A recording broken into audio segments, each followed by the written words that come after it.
Listen, Sharon Horne-Ellstrom here. Let's talk about how to rake someone over the coals to supersize your business. I was going to put a question mark on this one because should you really rake people over the coals if you want to grow and build your business? I suppose it depends what kind of business you want to build and when you learned your leadership skills or had management training. Now, the way they teach management training and leadership skills and what's acceptable and not acceptable in corporate America, in the business world, in a lot of places, is very different than how it was taught even a few years ago. Although I went to school more than a few years ago and got my experience beginning leadership, management, etc. in a different time and different era where different beliefs and standards and mores and ways of treating people were acceptable that are absolutely positively no longer acceptable. I remember, let's talk about the city and where does it come from first before I get into a story about my inappropriate management style. I have a couple of stories about that probably. Number one, this is an idiom that's been around for hundreds and hundreds of years. It actually comes from the Middle Ages, and it's one of those with kind of a horrifying background. It actually is from the description of a certain type of torture, first found in 1565, where prisoners, mainly heretics, were literally bodily dragged over hot coals as punishment. Now, I think that's torture, and it is definitely torture, but that was one of the things they did back in the Middle Ages. So what does it mean today? It's come to mean when you reprimand somebody severely, when you really get on them for doing something wrong or something they supposedly did wrong. If a boss just reams somebody a new you-know-what because they made a mistake or they did something wrong or said something wrong at work. It's when your dad overreacts because you got in a car accident and dented the car and we're scared to tell him, but you tell him anyway, and he overreacts and he rakes you over the coals and totally reprimands you and goes off all upset and grounds you for 2 months or whatever. Never happened to me. Did I crash? I don't think I ever crashed a car until I had my own car, and then I crashed it. And my dad wasn't a rake you over the coals type of person, although he did grow up in the old school of management and leadership style, no doubt about that. So have you, like me, ever noticed that your leadership style, the way you're treating people isn't exactly how you want it to be? I remember a time back in high school when I was the editor of our newspaper where I had this big coffee can of markers, and to get people's attention if they weren't paying attention, I would huck a marker at them. I would literally chuck and throw a marker at people. Now it's totally, if I laugh now because it's so inappropriate, I actually can't believe that I used to do that and think that it was okay. I guess teenagers think all kinds of things are okay that probably aren't. So I decided that instead of just going down the torture route and thinking and trying to make a case for being severe and harsh with people is okay, because I honestly believe you should treat everybody the way you want to be treated. And I wouldn't have wanted somebody throwing markers at me back in high school, so probably it meant that I should find a better way. So over the years, over the decades actually, I have found better ways to lead, better ways to manage, better ways to deal with people. So I looked up an article, I looked up an article about feedback and steps to getting feedback to improve your leadership. Why? Because the only person we can really improve and motivate is ourselves. So I found a good little article about the 10 steps to get feedback to improve your own personal leadership style. And I used to do this in corporate America, and I continue to do it today and ask for feedback, but I did it in my businesses as well. Why? Because we need to know how people perceive us, how people view us. We need to pay attention to what people say and what kind of information they give us, because it's clues to how they're really responding to how we're communicating, how we're leading, how we're interacting with them, whether we're connecting with them or not. So what are these 10 steps? Number one, and I obviously did not write this list, but I thought it was really interesting because this number one would not have appeared probably even on the list at all, but it certainly wouldn't have appeared on the list, say, 20 years ago when I was in the midst of my corporate career. The first one is build and maintain psychologically safe environment, a psychologically safe environment. So people know if they give you feedback, they're not going to get any backlash. I 100% agree with this, and I believe I used to do that with the people I asked feedback from, but it's number one on the list right now. Make sure people know it's okay to give you feedback. Create a safe environment. Create it and maintain it. Just don't make it up and then act like it is and then go around and rake people over the coals after they give you feedback. That would be the exact opposite of what we want to do. Number 2, ask for feedback skillfully. Well, what does that mean?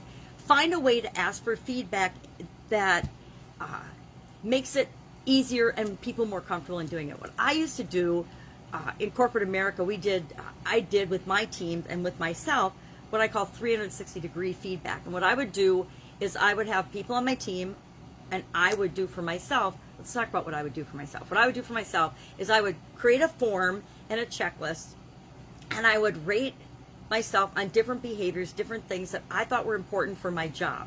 Now, I created that list, and I did it for the people that reported to me as well, so that we were all on a consistent framework, so everybody was comfortable with the process and the system that we used for rating and giving one another feedback. So we'd rate on a scale of 1 to 10, because then we could statistically analyze and make some subjective things a little more objective, and we could see improvement over time, etc.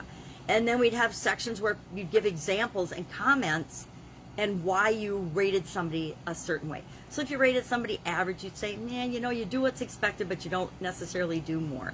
Or they'd give specific examples of when you had exhibited that behavior or not exhibited that behavior. So find a way to skillfully ask and make people more comfortable giving you feedback. Number 3, request both positive and negative feedback. Nobody wants yes men giving them feedback. Or if you do, you must really not want to improve, which means you're probably not a good leader, which means you need that feedback and need to improve. So remember that we want to hear both the things that people like about us, the things that drive them nuts, and the things that, they just don't care about one way or another. Number 4, when you're receiving feedback, give your complete, full, 100% attention. Don't be checking your phone. Don't be checking your watch. Don't be checking your email. Don't be looking out the window. Don't be twiddling your thumbs or using crazy body language. Literally, pay close attention to the people that are giving you the feedback and listen. Listen very carefully. I say take notes so that you remember as you are doing the next step. Not 2 steps down the road. Next, don't defend. Don't debate. Don't argue with them. You can say, can you give me some examples of that? And ask clarifying questions. But you don't want to ever get defensive or put somebody on the spot or debate whether you agree with their assessment of you or not. Because remember, it's just their impression, their opinion. Number 6, own your reaction. How you react and the things that tweak you or bother you the most are probably the things you need to take the closest look at. At least that's what I found when I was getting feedback from people. A lot of times people will say something and other people will sometimes see the behaviors we're demonstrating more than we see them ourselves. I remember getting feedback from people in my Italian food business certain times, and they would say, you are super frustrated and stressed out. And there was a lot going on in the business, and they were absolutely positively right. And the people I worked with would actually see that in me, and they'd see the symptoms of me starting to get frustrated or starting to get stressed out or losing sleep even before I would admit it to myself. So it became very, very helpful. But it was up to me to then own the reaction that, I am, and then ask myself, why am I feeling stressed? What's going on? Why am I feeling frustrated? Why am I acting frustrated? Why am I taking my own frustration, which is 100% mine, out on other people in terms of being short or curt or hurried or harried or whatever? Number 8, we want to reflect. And number 7, we want to demonstrate gratitude. We want to thank people for giving us feedback. And actually, it's hard to remember, but feedback and things people say to us and stuff people tell us, it's just a snapshot. And we should be grateful for it because it is a gift. It's a gift of information of how we're being perceived, whether we agree with it or not. It's how another person is perceiving us, and we should be grateful and thankful for that because it allows us to see ourselves better and the impact we're having on other people in our business and on the world. Number 8, we want to reflect and evaluate. We want to evaluate all of the information we get. I always did my feedback where I didn't just get it from my boss or from one other person. And I actually started this in corporate America where our team would do feedback the way that we did it for our team. And then when it came time to meet with my boss was a participant in my feedback, my annual feedback, but he wasn't the only one that had a say in it. Everybody, especially the people that reported to me, they were a better indicator of my leadership skills and my abilities and how I was impacting the organization than my boss alone. Because my boss saw maybe, 5% of me. My team members, my people I work with on a regular basis, they saw me, 80% of the time that I was at work or more. So who do I want to get a better picture of my performance from? The people that are actually working with me. So we would do across departments, we would do team members, we would do people in different divisions that we interacted with, people we were on interdepartmental teams with. We could ask and have different people, whoever we wanted to give us feedback, but the people that we thought had our best interests at heart and really wanted to help us, that would give us honest, both positive and negative feedback. So you want to reflect and evaluate, and then we had a whole computer program that I created on Excel. That's how long ago this was, where you just go into Excel and you plug in your data, or if depending on your boss would plug in the data, and then they'd create nice graphs and charts to see how you were trending, what people were saying, how you were for strengths and weaknesses or areas, and you then would get to decide and create your own improvement plan, whether you want to change or do anything with it. So you'd evaluate it. Then number 9 is to make a plan and take action on that plan. And number 10 is to sustain progress and then share an update with other people how you're doing. If somebody gave me a great piece of feedback and I actually did something with it and responded and changed and reacted, I would want to, number 1, thank them when they gave it to me, but then go back and follow up and let them know how I was doing. And hopefully they would notice it in my performance, but I wanted to make sure that they knew I was working on it, as well as waiting for them and asking them to continually give me feedback. Personally, I believe that nobody should ever be surprised when they go into a performance appraisal or a meeting with their boss. You should always have a clue of what you're doing, and I guess nowadays they call it emotional intelligence. You should have an idea by paying attention to what's going on around you. Notice how people are responding to you or reacting to your behaviors, because people are a reflection of us. So if we are treating people kindly and well and with respect and dignity, guess what?